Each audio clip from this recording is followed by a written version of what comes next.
Mga kapuso, importanteng mabakunahan ng mga alagang aso. Sa Pangasinan, isang batang babae ang namatay, isang buwan matapos siyang makagat ng asong may rabies. Makibalita tayo kay Michael Sison ng GMA Dagupan. Ikalawa ng Nobyembre nang makagat ng aso ang grade 5 pupil na si Maribel Alanzalon. Kinabukasan, dinala siya ng kanyang ina sa San Carlos City Health Office. Nabakunahan noon ang bata at ayon sa Health Office, pinababalik pang muli ang bata para sa panibagong bakuna. Pero hindi na raw ito bumalik ayon sa Health Office. At nitong Sabado, ayon sa kanyang ina, biglang nagpakita ang bata ng kakaibang pag-uugali.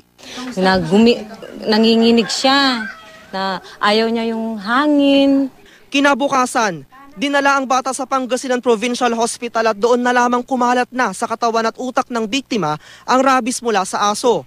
Pumanaw ang biktima kinagabihan. Ayon sa ina ng biktima, natuyo naman daw ang sugat ng anak matapos itong mabakunahan sa health center kaya hindi raw nila inakalang na rabies ito. Bakunahan ko naman siya, binigyan ng gamot. Siyempre nakita ko natuyo na yung mga sugat niya. In fact, nabigyan ng anti-tetanus and with instruction na bumalik sana ng Tuesday.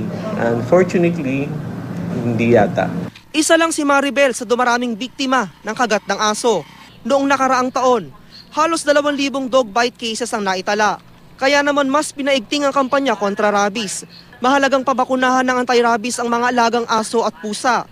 Sakaling makagat naman ng alaga, agad na kumonsulta sa doktor. Kapag kumalat kasi ang rabies sa katawan at sa utak, mahirap na itong malunasan. Walang gamot. Pag ito'y nagpakita na ng simptomas, walang gamot yan.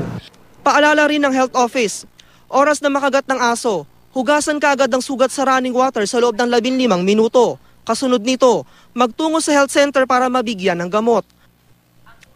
Obserbahan din ang asong nangagat. Kapag nagpakita ito ng mga sintomas ng rabies tulad ng paglalaway o kaya namatay ang aso, dapat bumalik kaagad sa espesyalista ang nakagat nito. Iisang pupunta mo, sementeryo. So, para maiwasan yun, wag na natin paabot na magkakaroon ng sintomas. Bakuna. Michael Sison, Nagbabalita, Pilipinas.